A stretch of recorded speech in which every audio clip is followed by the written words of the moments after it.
The G-Wade Podcast with Deacon Dirty.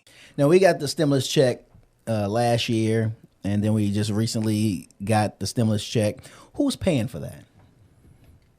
Us as and citizens. how? And this is why I say that's going to be an issue. Mm-hmm. Right now, when you're in a pandemic and you're trying to help somebody, you ain't really being as strategic in who you're giving it to. You just got to give right now. Gotcha. So basically, like if somebody's drowning, you ain't asking a whole lot of questions. Yeah. So ain't nobody here with you? Who you by yourself? How'd you get in the water? Yeah, how'd you get in the water? What made you go in the deep end? You ain't asking those questions. You just throwing something out there to try to help them. See, you make it plain, man. Yeah, so you're throwing it out there to help them. Mm-hmm. That's where we at right now. Gotcha. In a pandemic, they're giving.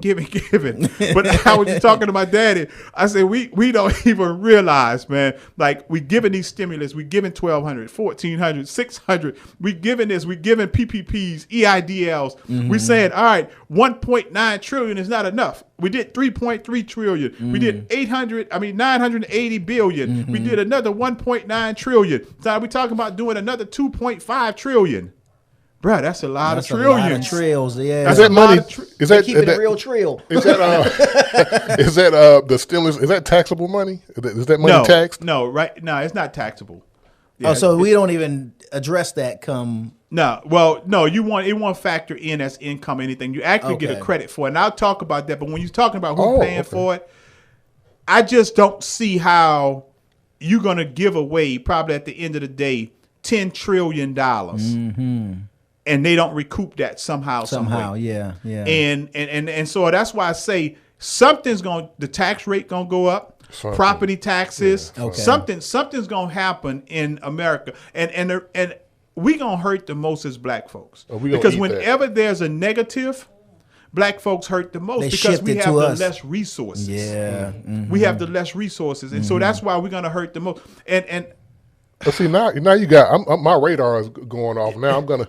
For the main MD, I'm watching the news. I'm trying to see just what you're saying. Like, where's this money going to get taken from? Well, you can't see it right now. It's too early. I know, but I'm 2 years. I tell people 2 to 3 years. Far out? Once this passed and they play catch up. What we got to understand, all of these government organizations are always, the IRS is always behind. Their systems is extremely antiquated. That's why people be wondering, like, how I get a letter from 2016, right? Because they just catching up to that, So that's why people get letters from way back when. So even with all of this, SBA, they just ain't gonna have the manpower to catch all of this stuff right away. Gotcha. So over the next 2 to 3 years, when they start checks and balancing, then you're gonna start seeing a lot of this, and so then it's gonna be an issue, and then that's when, like I said, we're gonna hurt the most because we have the less resources. So if they start penalizing, if they start taxing higher, we don't have the resources to lean on and say, I got a savings, I got this, I got that, and that's the part that scares me, that we don't see it. And this is why I'm telling people, position yourself now for after COVID. Right. Position yourself now, because that's going to eventually end. Yeah. And we ain't going to get all of this free money. So if you living and depending on free money right now, you're in trouble because it's going to end. You know what kind of hurt me, like when those first round of checks went out the first time, I just saw people out there just bawling. I'm like, y'all don't do that. You kind of misusing the money. Like they didn't give you those, well, not really give, but they didn't issue those checks out for that. Like, how many days y'all have for me to sit here? Or y'all need me to come back to talk about that? Have a part 2 on that, because it could be a segment.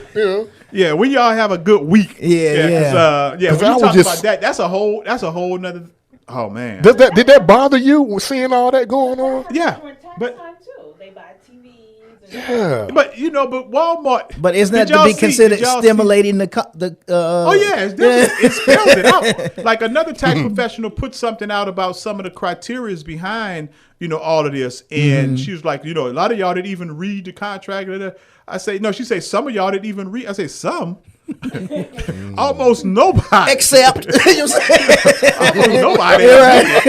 Like read it. Like what? Like you supposed to read it? What fine print?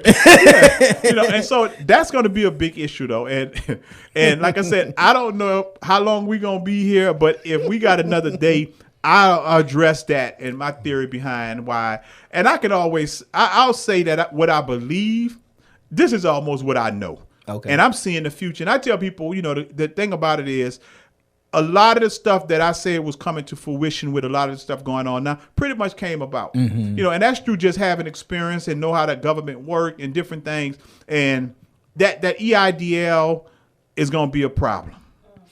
It's going to be a problem. And again, we're going to be hurt the most by it because we're going to have the less resources. So when we talk about bouncing back from all of the stuff and the bad credit and the defaults and all of that stuff, when we talk about bouncing back, it's harder for us to bounce back because we don't have bounce back situations. You know, and then we probably leased again. And again, that could be a whole nother show when we start talking about unity and collaboration and working together. And so another reason that's going to be a challenge for us to bounce back a lot faster because we haven't adopted that concept yet. Yeah.